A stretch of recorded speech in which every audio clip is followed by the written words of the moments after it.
மத்தேயு 12:18-20.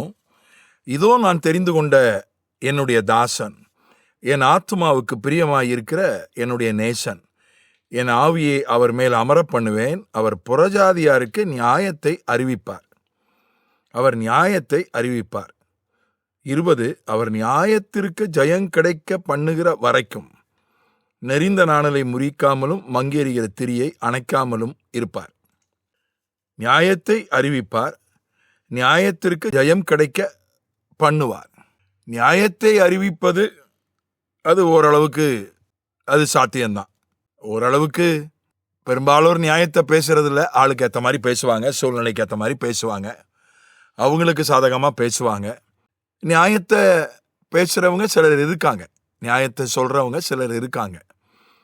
நியாயத்தை அறிவிப்பது ஒன்றும் பெரிய கஷ்டமான விஷயம் அல்ல. ஆனால் நியாயத்திற்கு ஜெயம் கிடைக்க பண்ணுகிற வரைக்கும் நியாயத்தை ஜெயிக்க வைப்பார். நியாயம்தான் ஜெயிக்கும், நீதி தான் ஜெயிக்கும். அவர் ஜெயிக்க வைப்பார். அது ஜெயிக்கும் என்று சொல்வதை விட அவர் ஜெயிக்க வைப்பார், நியாயத்தை ஜெயிக்க வைப்பார் என்பதுதான் அதில் இருக்கிற விஷயம். நான் ஒரு வீடியோ ஒன்று பார்த்தேன். ஒரு வக்கீல் ஒரு வீடியோவை பேசியிருக்கிறார். ஒரு உலக பிரகாரமான வக்கீல். அவர் ஒரு உலக பிரகாரமான பிரச்சனையை பற்றி பேசியிருக்கார். கோர்ட்டு தீர்ப்பை விமர்சிக்கலாம் என்று சட்டத்தில் இடம் இருக்குது. அந்த அடிப்படையில் விமர்சிச்சிருக்கார். நீதிபதிகளை தான் தனிப்பட்ட விதத்தில் விமர்சிக்கக்கூடாது, அது சட்டப்படி தப்பு. தீர்ப்புகளை விமர்சிப்பதற்கு சட்டத்தில் அனுமதி உண்டு. அந்த அடிப்படையில் அவர் பப்ளிக்காக அதை வீடியோவாக போட்டிருக்கிறார் யூடியூப்பில். அவர் ஒரு வழிபாட்டு ஸ்தலத்தை பற்றி, அந்த கேஸை பற்றி சொல்கிறார். அவர் என்ன சொல்கிறாரு, அந்த வழிபாட்டு ஸ்தலத்தை பற்றி ஒரு சாரார் கேஸ் போட்டாங்க. இது இன்னொருத்தங்க அவங்க வழிபாட்டு கட்டடம் கட்டி வச்சுருக்காங்க, ஆனால் எங்களுக்கு தான் அது சொந்தம் அப்படின்னு கேஸ் போட்டாங்க. கேஸ் நடந்துட்டு இருக்கும்போதே கேஸ் போட்ட தரப்பு அதில் இருக்கிற கட்டடத்தை இடிச்சிட்டாங்க. இடிச்சு, ஏன்னா அந்த கட்டடம் 400-500 வருஷமாக அந்த இடத்துல இருக்கு, அதுக்கு எல்லா ஆதாரமும் இருக்கு. 400-500 வருஷத்துக்கு முன்னால் அது எங்களுக்கு சொந்தமாக இருந்ததுன்னு இவங்க கேஸ் போட்டிருக்காங்க. கேஸ் போட்டவங்க அந்த கட்டடத்தை இடிச்சிட்டாங்க. இப்போ நீதிமன்றம் என்ன சொல்லிடுச்சுன்னா, அது கேஸ் போட்டவங்களுக்கு தான் சொந்தம், இடித்தவங்களுக்கு தான் சொந்தம் அப்படின்னு சொல்லிடுச்சு. இது நியாயம் இல்லை அப்படின்னு சொல்லி அவர் அதுக்கு நிறைய ஆதாரங்களை, அவர் வக்கீல் அவர் அந்த கேஸ் போட்ட அந்த தரப்பை சார்ந்தவர், அந்த மதத்தை சார்ந்தவர். அவர் தன்னுடைய மதத்தார் செய்ததே சரியில்லைன்னு அவர் பேசுகிறார். இப்போ சுப்ரீம் கோர்ட்டுக்கு மேலே சுப்ரீம் கோர்ட் சொல்கிறது தான் இறுதி. அதுக்கு மேலே அது சரியா தப்போ அது சொல்கிறது தான் கடைசி. அதுக்கு மேலே வேற கோர்ட்டு இல்லை. அதனால அதுக்கு பலர் பலவிதமான கருத்துக்களை, பல கதைகளை சொல்லுகிறார்கள். நான் என்ன சொல்றேன்னா, மனுஷங்கிட்ட நியாயம் எப்படிப்பட்ட நிலையில இருக்கிறதுன்றதுக்காக இந்த உதாரணத்தை சொல்லுகிறேன். நியாயத்திற்கு ஜெயம் கிடைக்க பண்ணுகிற வரைக்கும் சுப்ரீம் கோர்ட்டுக்கு மேல ஒரு கோர்ட்டு இல்லை, இருக்கு, உலக பிரகாரமா இல்லை, மனுஷ ரீதியா இல்லை. ஆனா உண்மையா நிஜத்துல அதுக்கு மேலே ஒரு கோர்ட் இருக்கு. அந்த கோர்ட்டுக்கு பேர் தான் இயேசுநாதர். அவரு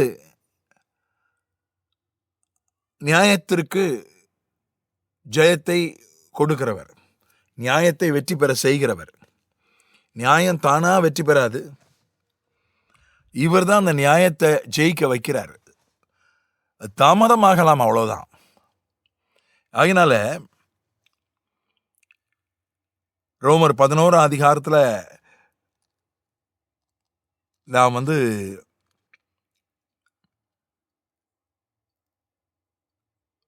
ரோமர் 8ஆம் அதிகாரத்தில் நம்ம படிக்கிறோம்.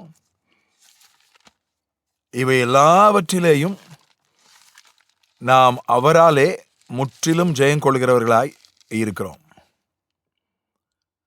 என்று படிக்கிறோம். இவை எல்லாவற்றிலேயும் நாம் நம்மில் அன்பு கூறுகிறவராலே முற்றும் ஜெயம் கொள்கிறவர்களாய் இருக்கிறோமே. 35 ரோமர் 8:35 சொல்கிறது, உமது நிமித்தம் எந்நேரமும் கொல்லப்படுகிறோம், அடிக்கப்படும் ஆடுகளைப் போல எண்ணப்படுகிறோம் என்று எழுதியிருக்கிறபடி நேரிட்டாலும் கிறிஸ்துவின் அன்பை விட்டு நம்மை பிரிப்பவன் யார்? உபத்திரவமோ, வியாகுலமோ, துன்பமோ, பசியோ, நிர்வாணமோ, நாசமோசமோ, பட்டயமோ, இவை எல்லாவற்றிலேயும் நாம் நம்மில் அன்பு கூறுகிறவராலே முற்றும் ஜெயம் கொள்ளுகிறவர்களாய் இருக்கிறோமே. அதாவது எந்நேரமும் கொல்லப்படுவது போன்ற ஒரு நிலைமை, அடிக்கப்படும் ஆடுகளைப் போல மற்றவங்க கண்ணுக்கு நாம் தெரிவது போன்ற நிலைமை என்று பவுல் எழுதுகிறான். கசாப்பு கடை வாசலில் கட்டியிருக்கிற ஆடை பார்க்குறவங்க எப்படி பாவமாக தான் பார்ப்பாங்க. பாவமாக பார்க்கலாம் கூட எப்படி பார்ப்பாங்க? நாளைக்கு அது இருக்காது, நாளைக்கு அது கசாப்பாயிரும் என்று தான் பார்ப்பார்கள். ஏன் அந்த நிலைமைனா, உபத்திரவம், வியாகுலம், துன்பம், பசி, நிர்வாணம், நாசமோசம், பட்டயம், இதெல்லாம் கிறிஸ்துவின் அன்பை விட்டு தேவ பிள்ளைகளை பிரிப்பதற்கு முயற்சி பண்ணுகிறது. எது வெற்றி? கிறிஸ்துவின் அன்பை விட்டு பிரியாமல் இருப்பதுதான் வெற்றி. எது தோல்வி? கிறிஸ்துவின் அன்பை விட்டு பிரிந்து போய்விடுவது தோல்வி. நாம் அவராலே, நம்மில் அன்பு கூறுகிறவராலே முற்றும் ஜெயம் கொள்கிறவர்களாய் இருக்கிறோமே. பைபிளில் வெற்றியை பற்றி நிறைய விஷயங்கள் இருக்கிறது. ஜெயம் கொள்ளுகிறவன் அப்படின்னு சொல்லி பார்க்கிறோம். அது நீயே ஜெயிக்கணும் என்பது போலத்தான் அதில் அர்த்தம் வருகிறது. ஆனால் சில இடங்களில் என்ன சொல்லப்பட்டிருக்கிறது? அவர் நம்மை வெற்றி சிறக்க பண்ணி அவராலே ஜெயம் கொள்ளுகிறவர்களாய் இருக்கிறோமே. அவர் நம்மை வெற்றி சிறக்க பண்ணுகிறார். நியாயம், நம் பக்கத்தில் நியாயம் இருந்தா அவர் அதை வெற்றி பெறச் செய்கிறார்.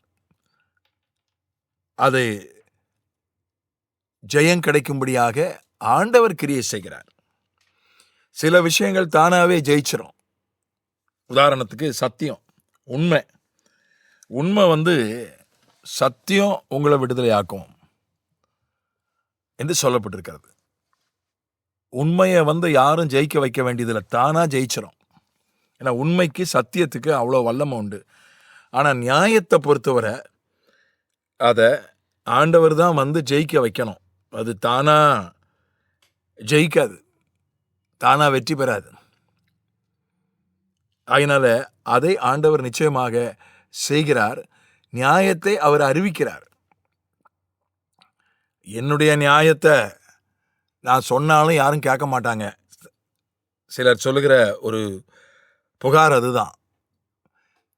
என் நியாயத்தை யாரும் சொன்னாலும் கேட்க மாட்டாங்க, என் நியாயம் எடுபடாது, என் நியாயத்தை சொல்றதுக்கு எனக்கு வாய்ப்பே இல்லை, கேட்கறதுக்கு ஆள் இல்லை என்று சொல்லுகிற நியாயம் கிடைக்குது கிடைக்கல, அது 2வது கட்டம். முதல்ல என் நியாயத்தை எடுத்து சொல்றதுக்கு வாய்ப்பு இல்லையே என்றுதான் பலருடைய புகார். ஆனால் ஆண்டவர் அவரே நியாயத்தை எடுத்து சொல்கிறார். அவரே அந்த நியாயத்திற்கு வெற்றியை தருகிறார். ஆனால் அதற்கு கொஞ்ச காலம் ஆகிறது. நியாயத்துக்கு ஜெயம் கிடைக்க பண்ணுகிற வரைக்கும் கொஞ்ச காலத்தை அவர் எடுத்துக்கொள்கிறார். நியாயத்தை நிச்சயமாக அவர் வெற்றி பெறச் செய்வார். ஆமென்.